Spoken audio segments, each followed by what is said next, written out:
எல்லாருக்கும் வணக்கம். நம்ம தாவேகா தலைவர் விஜய் அவர்கள் வந்து 3வது கட்ட பரிசளிப்பு விழாவ வந்து இப்ப நடத்துனாங்க. அதில ரொம்ப மாணவர்கள்லாம் சந்தோஷமா வந்தாங்க. விஜய் சாரும் ரொம்ப ஆரவாரத்தோட, ஒரு அன்போட பரிசுகள வழங்குனாங்க. அதில பல பேர் வந்து என்ன உங்கள வந்து எதிர்கருத்து பல பேர் வைக்கிறாங்க. இது மாரி நிகழ்வுகள்ல நீங்க வந்து தோளில் கை போடுறதெல்லாம் வந்து குற்றச்சாட்டா வைக்கிறாங்க. அதெல்லாம் வந்து அப்படி பார்க்காதீங்க. நாங்க வந்து ஒரு அண்ணனா, அப்பாவா, மாமாவா தான் பார்த்து அவர நாங்க செயல்படுறோம்.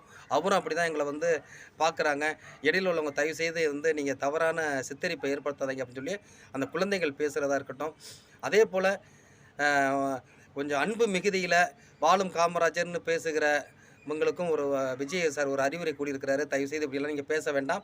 நீங்க வந்தீங்கன்னா, உங்களுடைய அந்த மதிப்பெண் பெற்றதுக்கான வளர்ச்சிக்கான காரணம் யாரு? அவங்கள பத்தி பேசுங்க. குடும்பத்த பத்தி பேசுங்க. ஆசிரியர்கள பத்தி பேசுங்க.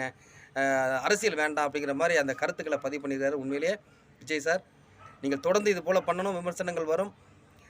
நீங்க அப்படின்னா காய்ச்ச மரம் தான் இங்க கல்லடி படும்னு சொல்லுவாங்க. நீங்க வளர்றீங்கன்னு அர்த்தம்.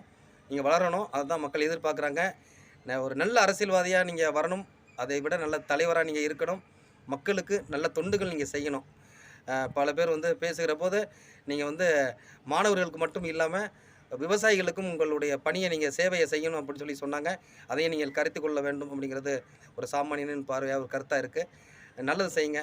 உங்கள கண்டிப்பா நல்லா இந்த மக்கள் பார்த்துப்பாங்க. நன்றி.